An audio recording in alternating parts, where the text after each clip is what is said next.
அனைவருக்கும் வணக்கம் மக்களே. இனிய சுதந்திர தின நல்வாழ்த்துக்கள். இந்தியா சுதந்திரம் அடித்தது ரைட்டு, ஓகே. தமிழ்நாட்டு மக்கள் இந்த 2026 சட்டமன்ற தேர்தலில் தான் திராவிடங்கள் கிட்ட இருந்தும் தமிழ் தேசியத்துக்கிட்ட இருந்தும் விடுதலை பெற்றாங்க. ஒரே டார்ச்சர் பண்ணுகிறாங்க. உங்களுக்கே தெரியும் இன்னும் எவ்வளோ டார்ச்சர் பண்ணுறாங்கன்னு சொல்லிட்டு. நான் என்ன கேட்குறேன் உங்களை பார்த்து இந்த சுதந்திர தின விழாவில், மக்களுக்கு நீங்கள் என்ன செஞ்சீங்க? நான் பழசெல்லாம் பேச விரும்பலை.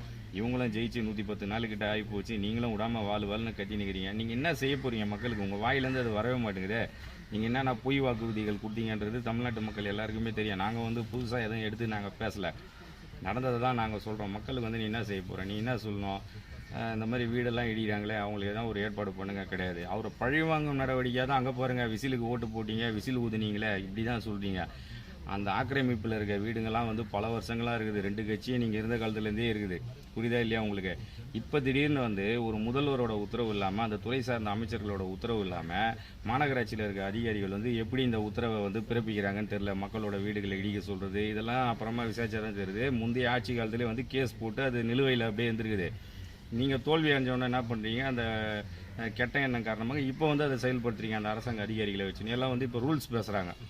அப்போ அமைச்சரும் முதல்வரும் போய் சப்போர்ட் பண்ண முடியாது. ஒரு நீதிமன்றம் கொடுத்த தீர்ப்பை ஒரு முதல்வர் போய் இல்லை காலி பண்ணக்கூடாதுன்னு சொல்கிற அதிகாரம் அவருக்கு கிடையாது. அப்போ நீங்கள் அரசியல் ரீதியாக கரெக்டாக தந்திரங்களை நீங்கள் யூஸ் பண்ணுறீங்க. இதுக்காக மக்கள்கிட்ட பொய்யான தகவல்களை பரப்புறீங்க.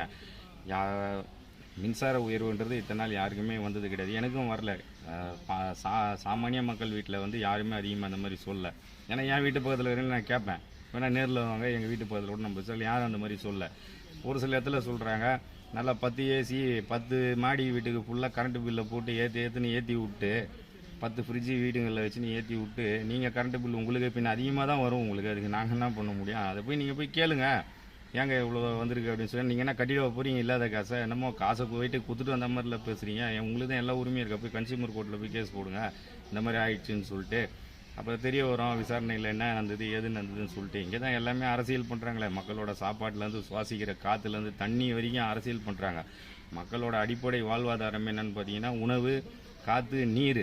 அந்த காற்றை உங்களால் தடுக்க முடியலைன்னா அதை கூட ஃபில்டர் பண்ணி பிடிச்சி வச்சுருங்க. எதிர்கட்சிகள்லாம் சேர்ந்து தண்ணியிலே பிரச்சனை பண்ணுறீங்க, சாப்பாட்டில் பிரச்சனை பண்ணுறீங்க. முதல்ல நீங்களாம் ஒன்று புரிஞ்சுக்கணும். நீங்கள்லாம் ஒன்றா சேர்ந்து, நீங்கள் எதிர்கட்சியோ ஆளுங்கட்சியோ எல்லோரும் ஒன்றா சேர்ந்து மக்களுக்கு அந்த ஆரோக்கியமான உணவு, சூழ்நிலை, கல்வி, இதோட தரத்தை உயர்த்ததை பற்றி தான் நீங்கள் பாடுபடணும். நான் வந்தால் மட்டும்தான் நல்லது செய்வேன், நான் தோத்துட்டேன்னா எதிர்கட்சி நல்லது செஞ்சால் தடுப்பேன், போய் கேஸ் போடுவேன், எல்லாத்தையும் கெடுப்பேன்னு சொல்கிறது ஒரு நல்ல அரசியல்வாதிக்கு அழகு கிடையாது.